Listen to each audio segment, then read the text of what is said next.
I call the honourable member, Carol Beaumont. Thank you very much, Mr Speaker.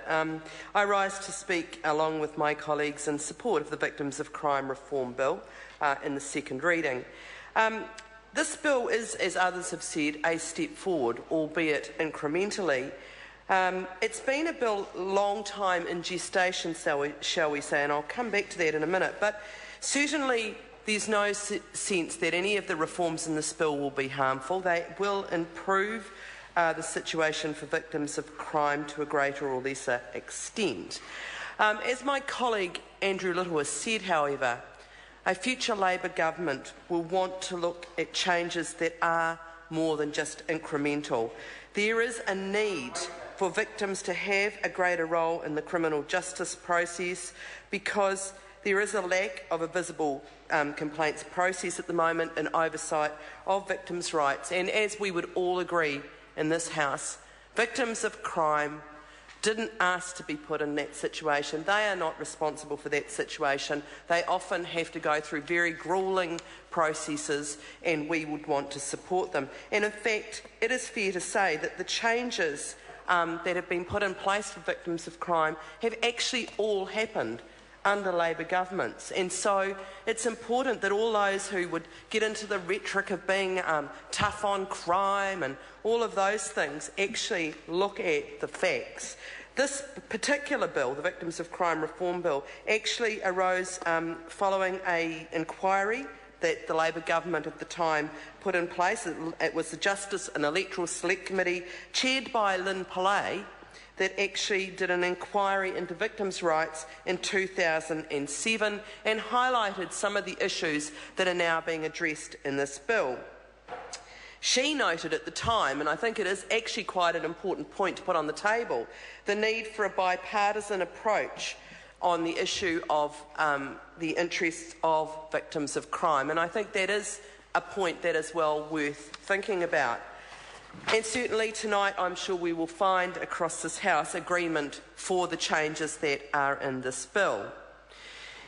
One of the things that is disappointing is if, as others across the other side of the House are saying, caring for victims of crime was a priority, you wouldn't think so by the way this bill has gone through this House.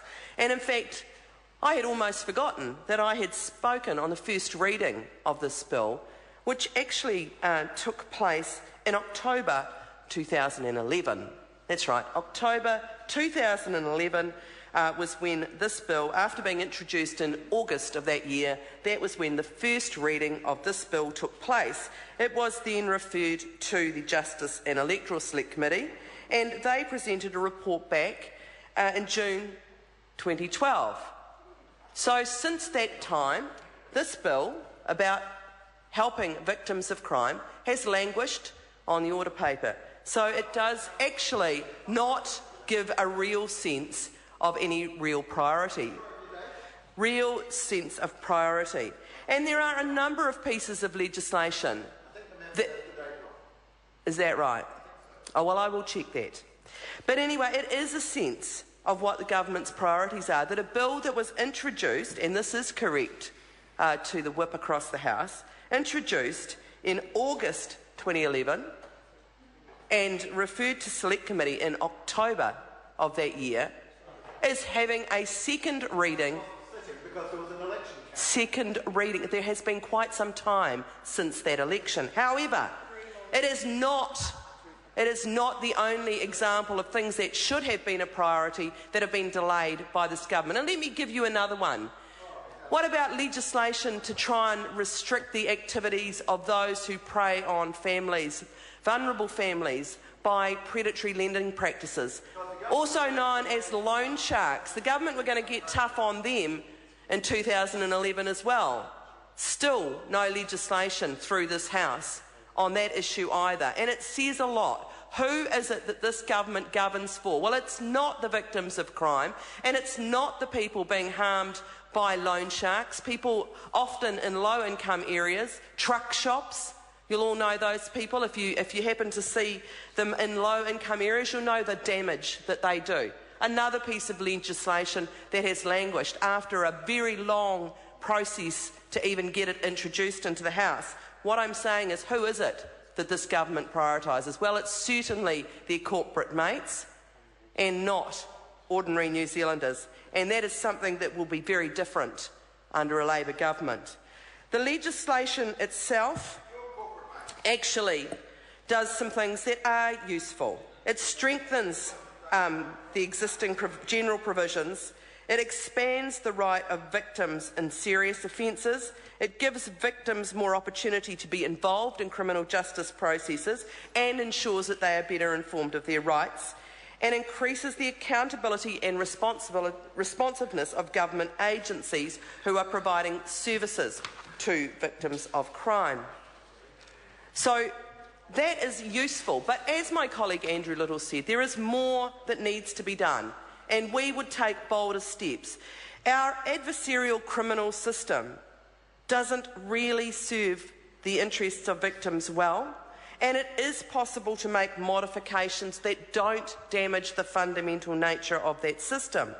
And certainly there are issues like advocates for the victim, which would not violate the balance inherent in the adversarial system, but would give greater protection to victims of crime and greater support to them. These are the sorts of issues, as is providing greater support for and recognition for victim support, who do a good job with very limited resources. These are some of the areas that this bill doesn't go near that needs to be done. I want to move on to the issue of a particular group of victims of crime, and that is those who are victims of sexual violence. There have been some horrific examples of recent months. There has been a lot of coverage in the media. There has been a lot of public outcry, quite rightly. At the moment, and there was a series in the Sunday Star Times called 1 in 100, because actually 90% of sexual offences go unreported. Of those that are reported, about 10% actually lead to a conviction. The victims of sexual violence are among those that have the hardest time in the criminal justice system because of the nature of the crime committed against them, because often they are the key witness as well as the victim of that crime. And what is the government doing? Well, actually the government is doing nothing. There are things that should be being done immediately, and that includes support services for those who've been victims of sexual violence and funding those organisations properly. And that could be done now, while the Select Committee does the work about looking at sustainable funding. We do not have to wait till the outcome of that Select Committee work to provide some interim support now. What about rape prevention education? Less than 50% of the schools in Auckland have any sort of rape prevention education.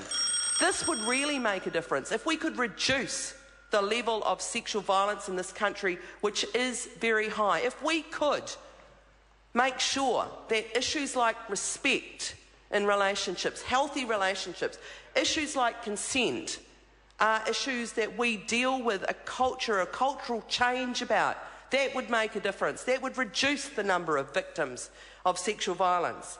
But the government is doing nothing to deal with those issues. There are also changes that could be made to the way that our police deal with sexual violence and sexual crimes. Now, there are things about them playing a greater role in prevention, and certainly we're still awaiting results from the review of the way that they handled the Roastbusters case, but certainly there is a need for improved behaviour and work by the police, and that is not to undermine the fact that there are some good initiatives there. There are changes in terms of the Crimes Act that need to be made, issues around the legal definition of consent and looking at that whole issue. But I know that most people listening to this will know that the victims of sexual violence have a very, very hard road in dealing with their crimes and dealing with the aftermath of their crime. The costs, the personal costs of those crimes are huge on the individual, on their family, on our communities. We need to make sure we are doing more. And it's also the economic costs of those sort of crimes. There's estimates around each incident of sexual violence costing the country $72,000. Now, it makes sense for us to be doing more in this area, but the government is failing to act.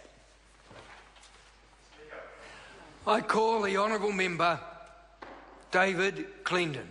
Tēnā koe, Mr Speaker. Thank you. Tēnā koe, Mr Cleandon. Sir, I'm pleased